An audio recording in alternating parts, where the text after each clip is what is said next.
is Where We Live on Connecticut Public Radio. I'm Lucy Nalpathanchel. Plenty of us love to eat oysters, but have you thought about the role they play in improving water quality?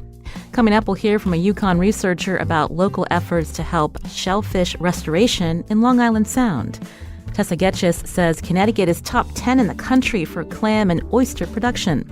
We'll learn how the industry has remained sustainable. And we'll also be joined by longtime oysterman Norm Bloom of Copp's Island Oysters, based out of Norwalk. That's later. First, plenty of federal infrastructure money is coming into Connecticut, and that includes millions to help protect the Sound. How will it be used? Joining us now on Zoom is Bill Lucey, Soundkeeper with Save the Sound. Bill, welcome back to the show.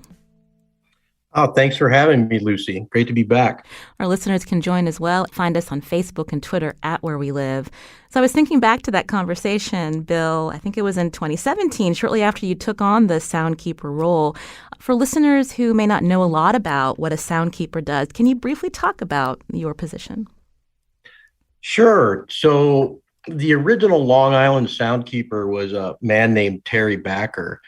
And he was a commercial fisherman that noticed the changes in water quality. And he was frustrated that he couldn't do anything to clean it up. And he met some folks over in the Hudson that were using the Clean Water Act, which was a fairly new act back in 1972. It's going to be its 50th anniversary, actually, this next year, to be able to go after polluters as citizens and start cleaning things up. So that's essentially what we do at Save the Sound. In my position as Soundkeeper, is we do a lot of water quality monitoring and enforcement of pollution laws. And water quality, definitely important. You grew up in Connecticut, and I remember you telling me, back in the 80s, it was pretty bad. What's it like now, Bill? Well, it's a lot better than it was. Back in the 80s is when it really reached its worst state as far as hypoxia, when there's no oxygen in the water, to the point where even the lobsters were getting asphyxiated because there just wasn't enough oxygen in the water column. So since that time, people have been using the Clean Water Act and state and federal funding to improve the sewage treatment plants and educate the public on all the sources of pollution. So we've seen a steady increase in water quality since that time. So getting back to the millions coming in from this federal infrastructure law, how will it be spent? What's the top of your list, Bill? Well, it's when I first came in, I remember my first day on the job, actually, I was doing a press conference with Rosa DeLauro in New Haven, and we were celebrating the funding to steward Long Island Sound going from $4 million to $8 million. The new infrastructure bill is going to provide an additional $21 million for the next 5 years. And that's on top of $30 million that's in the budget right now. We have a continuing resolution I just heard this morning that'll last till mid-February. And then in the EPA budget, it may go up another $10 million. So we'll have close to $60 million to restore that production and water quality and habitat in Long Island Sound. And I would say my priorities would be to really focus on the shoreline habitat, and living shorelines is one component of that. Continue funding the researchers that are tracking all the water quality trends that we're seeing change with climate alterations, and just keep doing our bread and butter. Keep changing the way water gets into the Sound and the way pollution gets in, managing stormwater and upgrading our sewage treatment plants and our septic systems. You mentioned restoring shoreline habitat. So talk us through that, especially when we think about some of the storms that Connecticut's had in the last decade. Yeah, so we've had some pretty big storms recently and prior to that, and there's been a lot of infrastructure damage. A lot of houses got knocked down, a lot of areas were flooded, a lot of big costs associated with those storms. And the first reaction of people is just put up a seawall and block it. So, and I spent a lot of time traveling around the coast of Long Island Sound, and I see a lot of seawalls. And the problem with seawalls is they just transport that erosion to the neighbor. So you might be protected, but that current's going to hit up against that seawall, go down the coast, and start eating away somewhere else. So we're seeing loss of wetlands. We're seeing loss of beaches, and towns have to keep putting sand on them to maintain their beaches for the residents and tourism. So what we really would like to see is the science of living shorelines be increased. And that's a big topic right now. It's fairly new. The science isn't completely worked out. And when you have a living shoreline, you're protecting infrastructure, say a dune system, but you're also providing habitat for shorebirds when they migrate, horseshoe crabs to come up. You're filtering the water through the sand, so when it gets into the sound, it has a lot less pollution and nutrients in it, which is fantastic for the overall ecosystem and shellfish in particular. You're hearing Bill Lucey here on Where We Live, Soundkeeper with Save the Sound. If you want to join us as we talk about the health of Long Island Sound and the importance of keeping it healthy, coming up, we're going to be talking to a longtime oysterman and learning about efforts with shellfish restoration in Long Island Sound. But Bill, when we think about the health of the sound related to pollution and bacteria monitoring, the role that municipalities play, the role your organization plays in that, and how this money, again, will help with those efforts. Yeah, so one of the programs that's funded by this money is our Unified Water Study. And we now have 24 different citizen groups all around the Sound, from New York City out on Long Island all the way up to Eastern Connecticut. And we're monitoring over 40 bays and harbors. So that funding will allow us to keep doing that. And the reason that's important is you need to monitor long term. Anytime you're monitoring any environmental parameter, you have to have several years of data in order to really figure out what's going on. So that's one thing that's going to be funded by this. And then there's a number of different projects out there. The states and Sea Grant, for example, they have different grant programs that interact with people who are using the sound, such as shell fishermen. Also, they have regulatory programs and monitoring programs of their own. There's a vast array of people at the federal, state, local, and nonprofit level that are monitoring Long Island Sound, and they all need funding. And we really work together well. We all know each other, and we try and complement each other's efforts to regulate this pollution. And the funding is really critical. And if you think about the value of the sound, just the shellfish industry, I've heard numbers $30 million just for that one industry. And we have all sorts of marine trades out there. So the overall value of the sound compared to $50 or $60 million to make sure that it's clean is it's well worth the money. And it hasn't been funded at this level since the beginning of the geographic program. So, yeah, I think other funding things are going to include coastal wetland restoration, research into the ability of seaweed and shellfish to clean up the water, remove nutrients. It's a whole array of things. Stormwater is another big one that we've gotten involved with, because if you don't have a healthy watershed, you're not going to have a healthy Long Island Sound. So a lot of the work and some of this funding is going to go off the Sound up into the inlands where pollution is entering our rivers and bringing it down to the Sound. Bill, let's talk more about the shellfish industry, the people that make their living off the water, and we reap the benefits, right? For those of us who eat shellfish, and you growing up, remembering the places that you fished where it was healthy and able to sustain this industry. Why this industry needs special attention in our state? Well, there's a lot of pressures on the industry right now. One is just all the building, and the population growth can really squeeze water quality.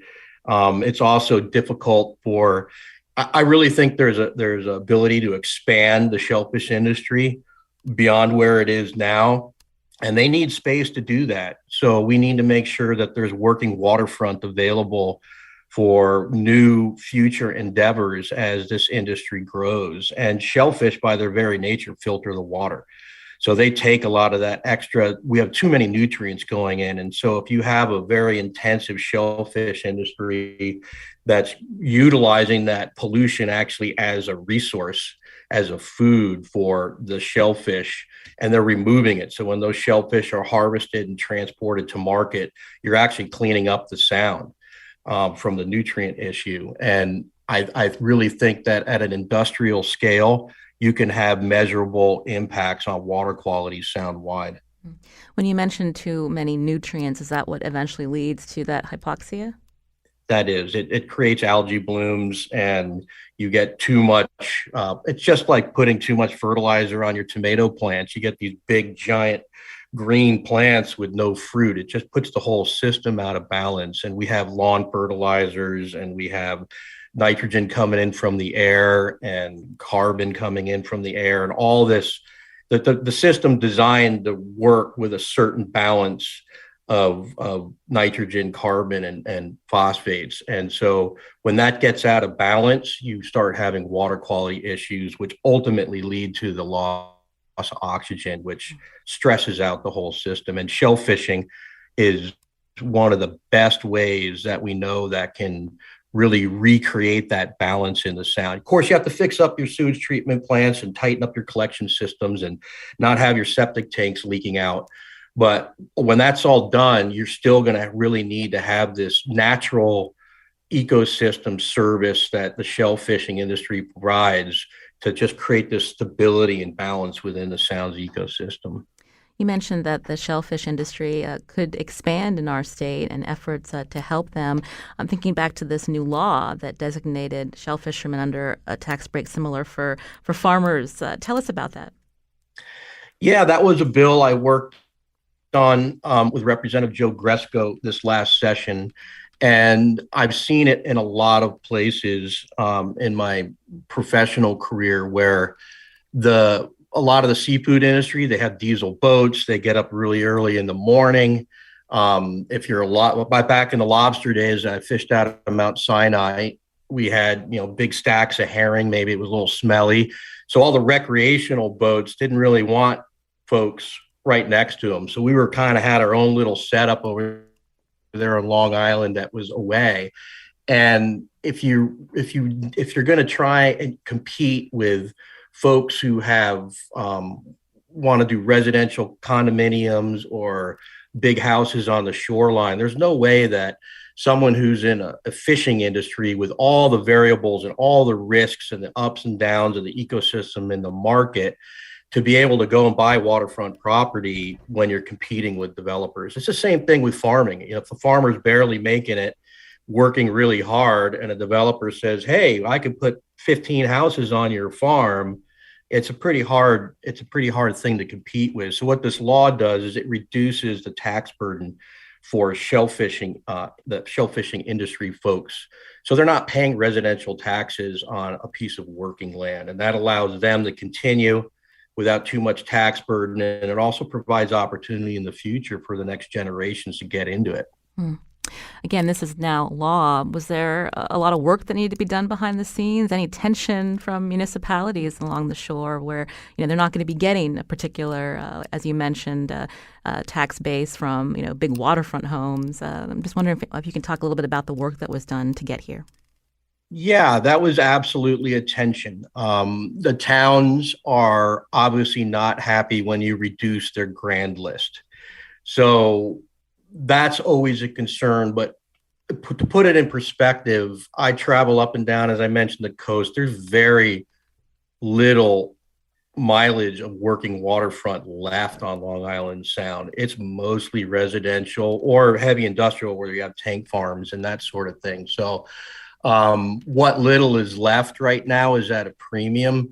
And I think the towns hopefully realize, and I know it wasn't an issue everywhere, because out east, they already make accommodations for their shell fishermen out by Mystic in that area. So the overall impact to the grand lists, I think, isn't that large. So in the end, it passed overwhelmingly. You're hearing Bill Lucey here on Where We Live. Soundkeeper would save the sound. Coming up, we're going to talk to Norm Bloom of Kopp's Island Oysters based in Norwalk. And do you have questions about the shellfish industry in our state? You can join us too. Maybe you're one of the 300 or so that are working in this industry. You can find us on Facebook and Twitter at Where We Live.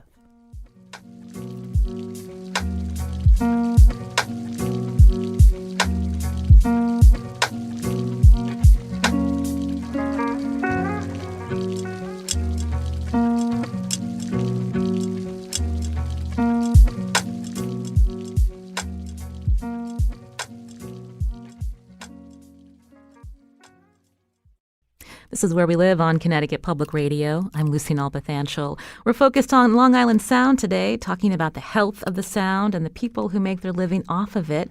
We heard Soundkeeper Bill Lucey say shellfishing is a multi-million-dollar industry in our state. Hearst, Connecticut reported recently there are 70,000 acres of cultivated shellfish beds along the shoreline, including in Norwalk, where my next guest is based. On Zoom with us now is Norm Bloom, owner of Kopp's Island Oysters in Norwalk. Norm, welcome to the show. Hello, how you doing? I'm doing well. So tell us about your family business. How far back does it go? Well, my father and uncle started, and they go back in the 40s. And then I probably started Kopp's Island Oysters, Norm Bloom and Son, around 94.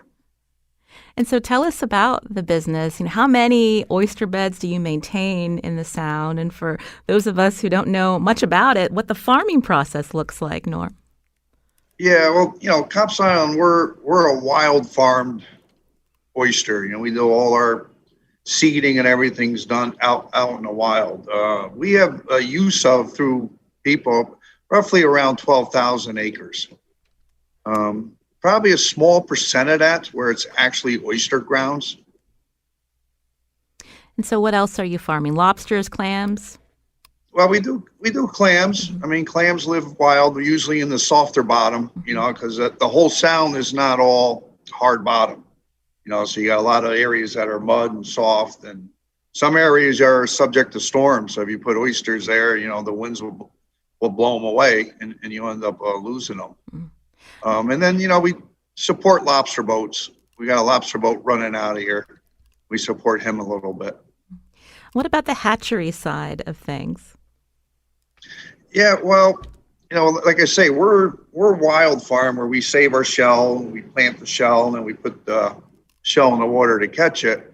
And we're doing good with that now. And my son, Jimmy, they want to start pushing into the hatchery. So we're kind of investing into the hatchery part of it to try to help the wild. We figure we get the two working together, that it's going to make us more sustainable in the market out there. We're working with a Mystic Oyster up there in Mystic. So I think having the two of them helping, it's going to help support each one to make them more successful. So we know you're a longtime oysterman, and so again, for people who may not know a lot about shell fishing, when you talk about sustainability and the importance of getting into the hatchery side of things, can you explain that more for us?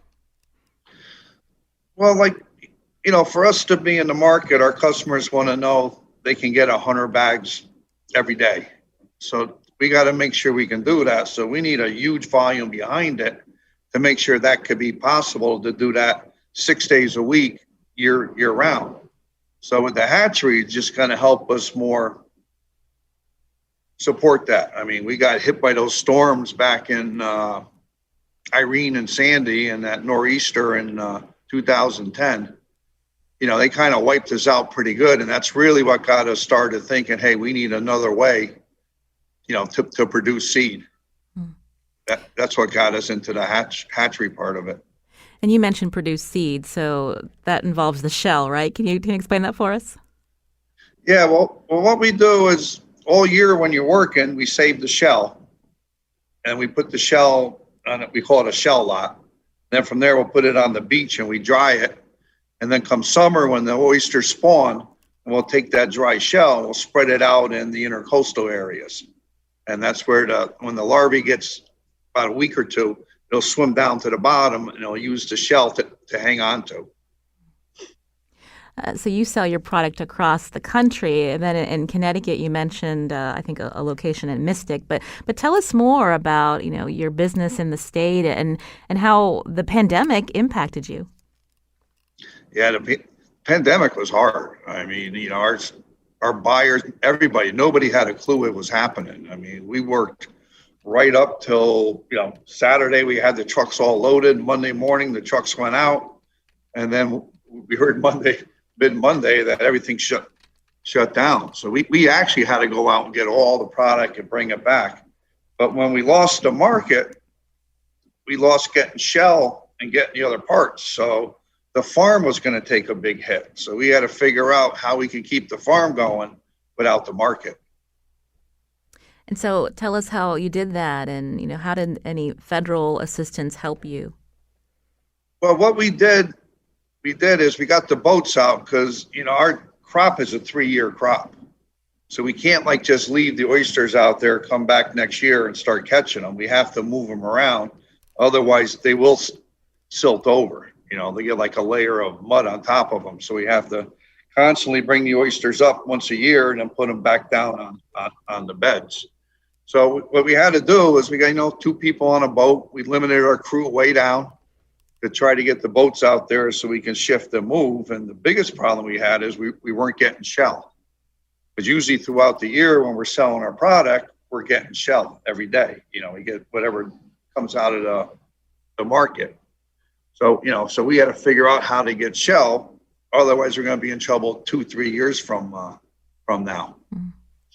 I'm thinking about the people that work for you, probably longtime employees. And so did any stimulus money help, keep them whole too? And so many restaurants were closed and, you still had, as you mentioned, had work to do, but no place to sell the product.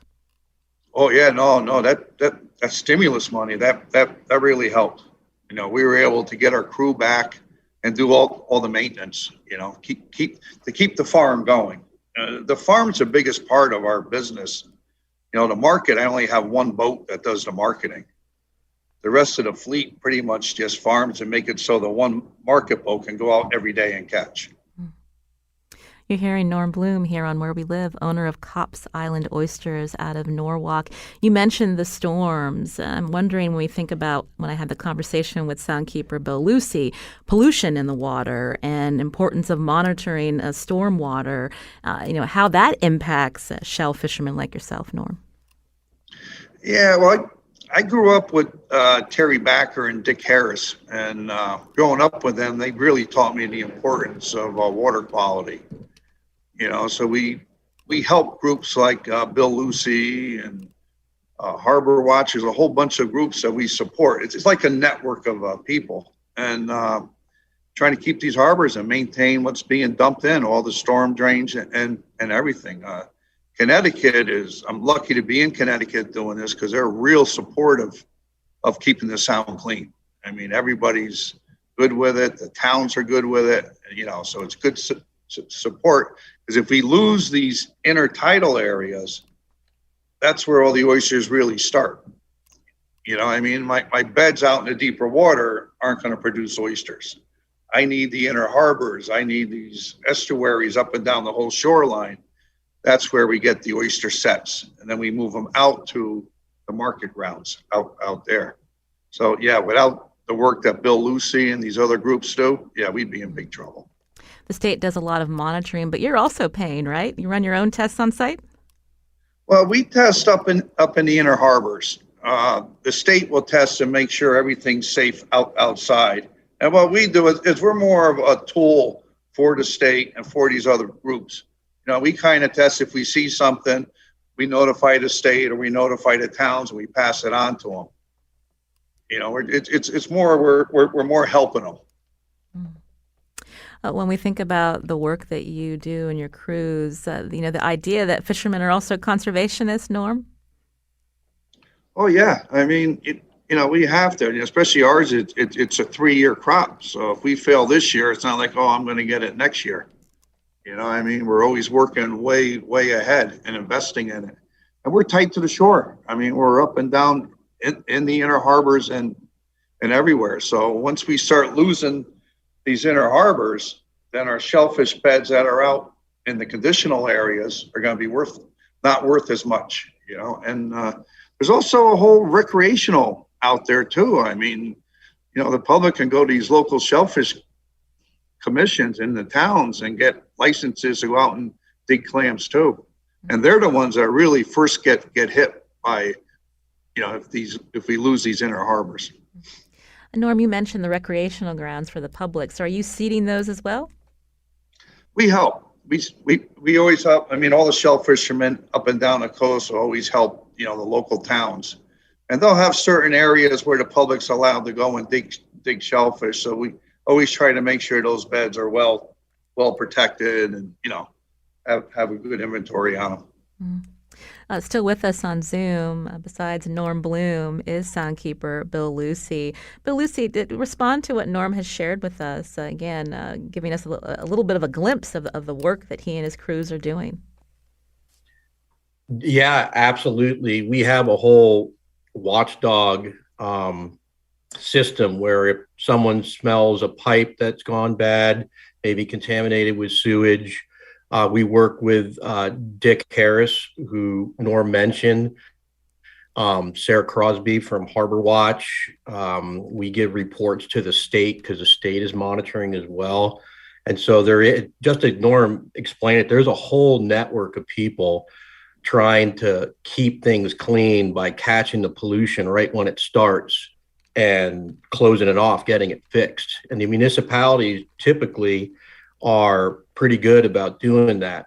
Not always, though. So if you go down into Westchester, we had some chronic problems with sewage down there, and we used the Clean Water Act to engage with about 11 towns down there. And one of our plaintiffs actually was a shellfishing business, because those waters are still closed, and we'd like to see them open so we could do that expansion.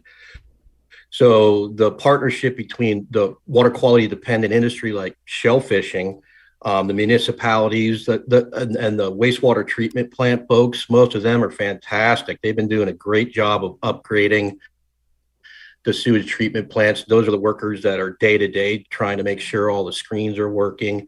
It's an amazing, Connecticut really does, as Norm said, we're lucky. There's a really good collaboration between federal money, the state regulatory agencies, the towns, and the sewage treatment plants trying to do the right thing. And then just citizens in general out there keeping an eye on things.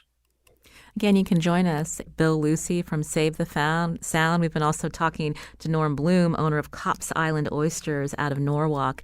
Norm, what would you say, again, a longtime family business, what are some of the biggest challenges before you? What keeps you going every day?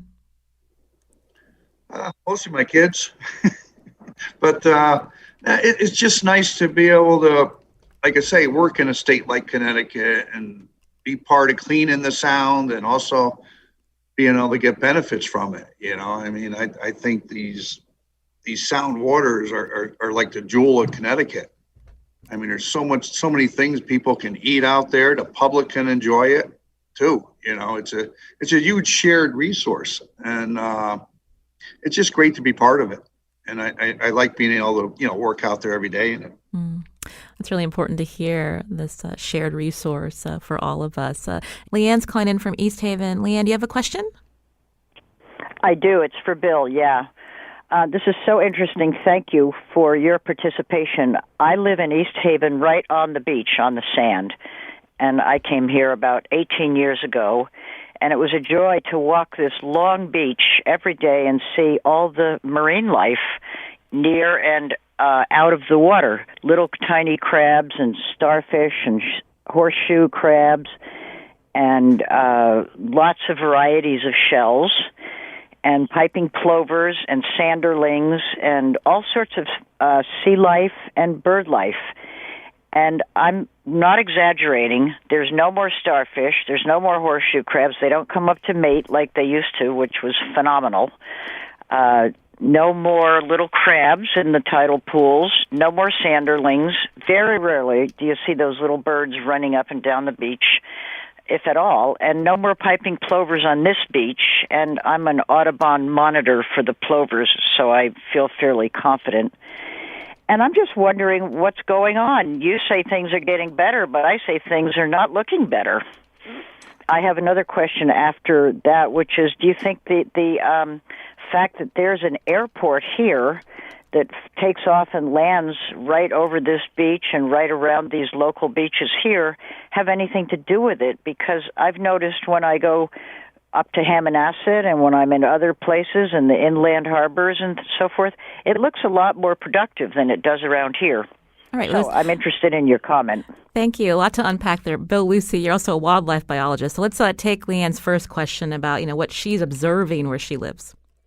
Sure. So what I was referring to is the water quality is getting better. But when you get into habitat, we have a lot of changes happening, and a lot of that is climate driven. There's also invasive species that have moved in that weren't around when I was a little kid, Asian shore crabs, and there's a lot of them. I won't go into them now. There are also cycles. So with starfish, they can go up and down. Jellyfish can go up and down. But I think what we're seeing is the habitat degradation. And I think a lot of that is coming from, well, for example, Harbor Watch, which Dick Harris started, has been doing a trawl survey in the inner Norwalk Harbor for over 30 years. And there's a great paper that they produced, Dr. Sarah Crosby, that showed the change in the species composition and the overall abundance of fish there. And one of the observations, aside from temperature getting warmer, which I think is a big factor in what you're seeing, is that the bottom composition is changing. So you're going from sandy bottoms and you're getting a lot of fines running off the landscape, and that's silting in a lot of these areas. Some people call it black mayonnaise in certain areas. And so that's what Norm's doing in his areas, is he's keeping things active and cleaned up. And that's what the Bureau of Aquaculture did with some of the CARES Act money, allowed the farmers to go out and clean up some of those grounds so they're not silted in. So yeah, no, the shorebirds are definitely down. It's great to hear you're part of the Audubon, but you got to remember also that not only is the habitat important in the sound, it's important all along their migratory pathway, and there's pressures all the way down the coast to South America. As far as the horseshoe crabs, I'd encourage everybody to send in comments. There's a public hearing on Monday that Deep Marine Fisheries is holding, and the horseshoe crabs have really been down. They're depleted big time.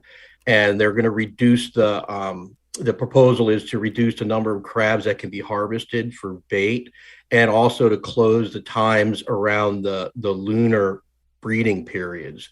So when all those crabs come up, you can't just pick them off the beach when they come up to spawn. So I encourage everybody to log into the Deep website and find out more about it and submit comments for horseshoe crab protection. I'm glad that you brought that up, Bill. That's a whole other show that we can do. And hearing Leanne mention some of the shoreline birds at risk, some who depend on the horseshoe crab eggs for their migration. It's a really interesting topic. We hope to circle back to that. I wanted to take one more question before we head to break. Mary in Hartford. Go ahead, Mary. Hi. I work on water quality issues in Hartford, but I've heard from friends in Cromwell, Connecticut, that there's a developer that's building a warehouse and on wetlands, on a marsh area. And, towns, I've heard this all from many friends who live in what I refer to as the hinterlands, that wetlands are being replaced by warehouses because warehouses are evidently a way for towns to increase their revenues. Will any of the funding from this incredible, generous funds, federal funds that are going to the Long Island Sound, be used to help towns along the Connecticut River protect their last wetlands? Bill? Yeah, that's a good question. I do know there's some talk about going upriver all the way into Massachusetts to work with sewage discharge upriver that ultimately ends up in the Sound. Wetland protection. You bring up an interesting point. I think it's next year is the 50th anniversary for the Inland Wetlands Water Resources Protection Act of the state of Connecticut. People are not supposed to be building in wetlands. There's definitely not consistent enforcement across the board. The state is severely understaffed, but there will be 319 money as part of all of this. And those are grants that local groups, that sounds like you may work for one, can apply for to do wetland restoration and enhancement. Of course, also land trusts are a great way to just purchase those habitats so they don't have to have the development threat in the first place. You're hearing Bill Lucey, Soundkeeper would save the sound here on Where We Live. He's going to stick around with us. After the break, we're going to talk to a UConn researcher about the role oysters play in restoration efforts on the Sound. But I first want to thank Norm Bloom, owner of Cops Island Oysters out of Norwalk, for coming on the show. Norm, thanks so much. Oh, thank you for having me. It was a pleasure to be here. Sounds like a Where We Live field trip in our near future. Thanks, Norm. We'll be back after a short break.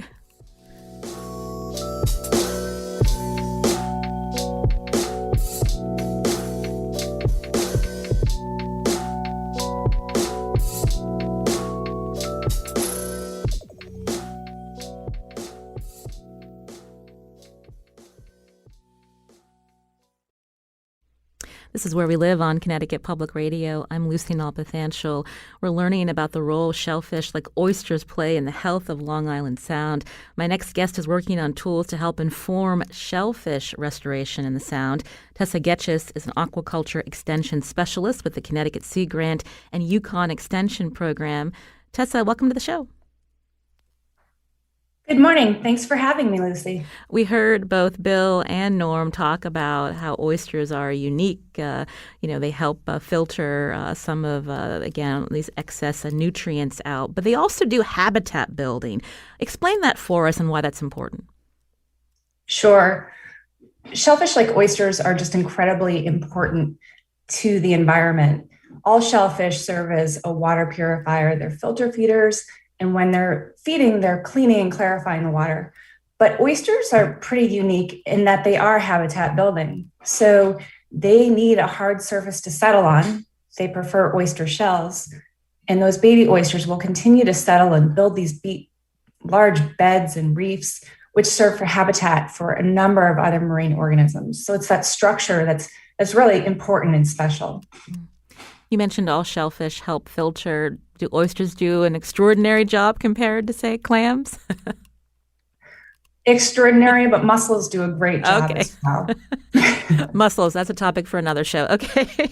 Now, I mentioned that you're a big part of this Connecticut Shellfish Restoration Project. So that's a collaboration between the Connecticut Sea Grant Deep and the Department of Agriculture. So can you talk about that in terms of partnering with the industry, but also with restoration efforts on the Sound?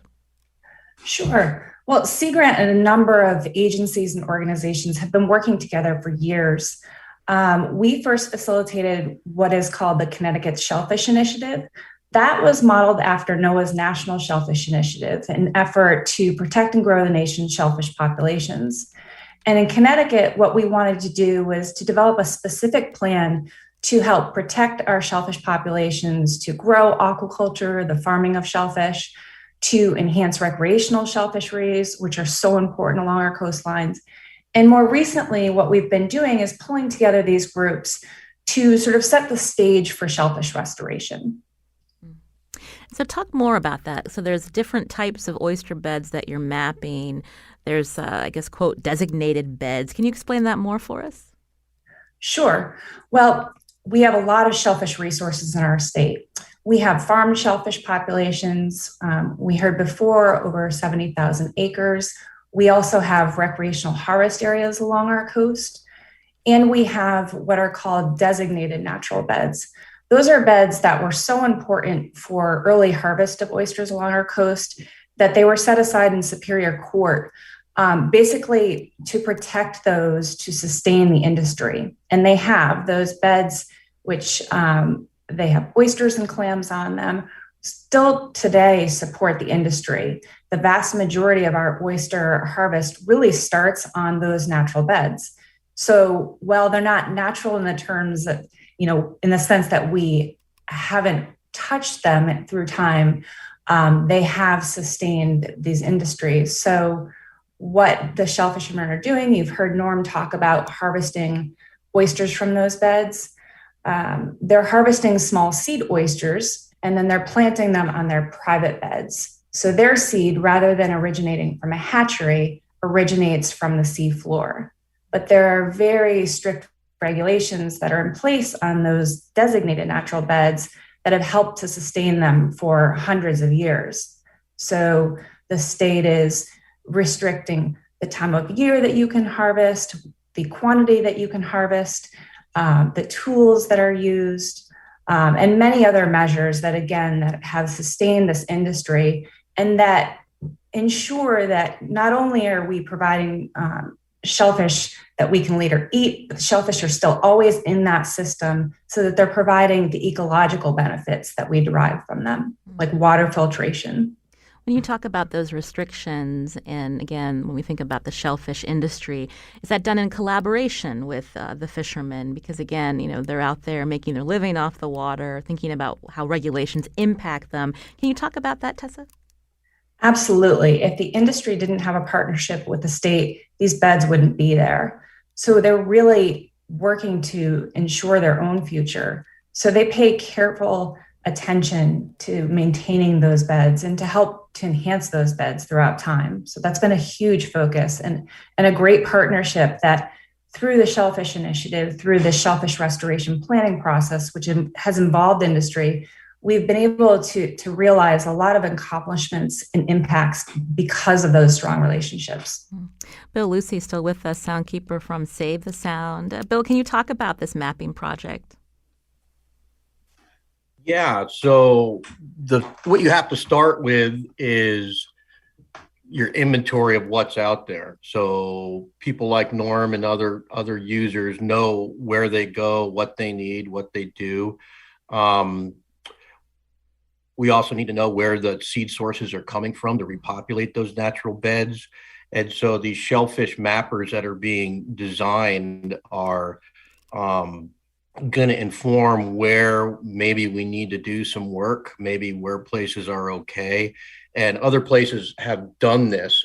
What's new, I think, is going to be hopefully incorporating like our UWS or Unified Water Study water quality data, which will inform how good is the water. If we're going to try and do something somewhere, is it too polluted or is it good enough where we can do some work? There's also the Blue Plan, which incorporates a lot of this information and lays it over as far as different uses of the sound. So mapping is just key to planning. Before you even really start going, you need to have a good plan.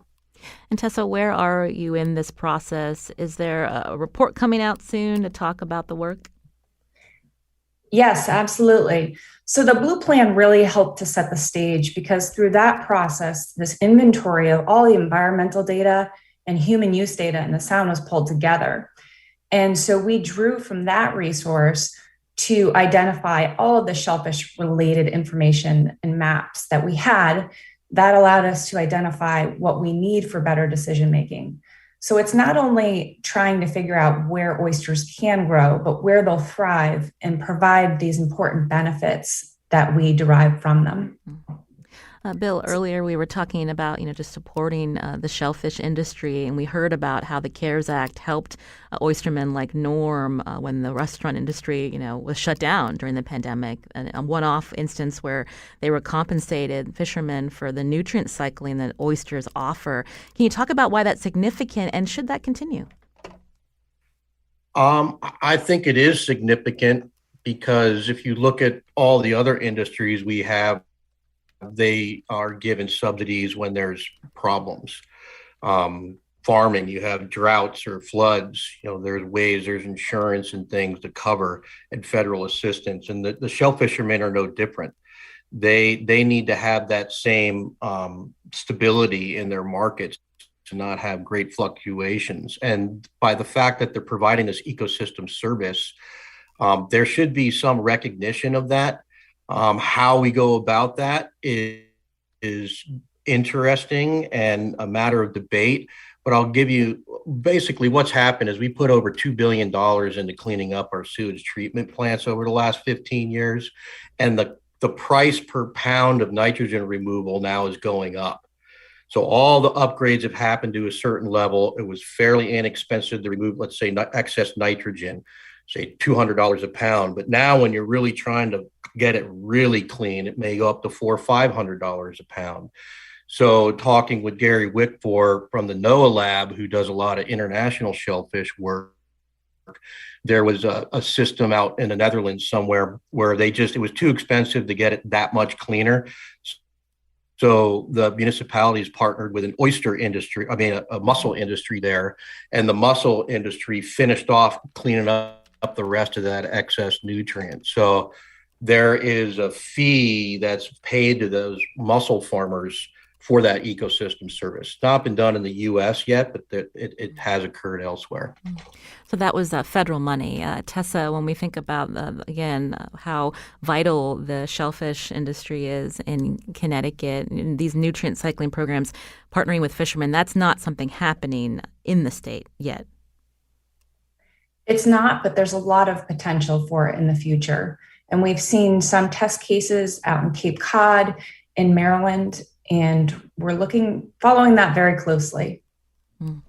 It's been a really interesting hour hearing about, the importance of the health of the Sound, how it has improved over recent decades, and the role that fishermen play.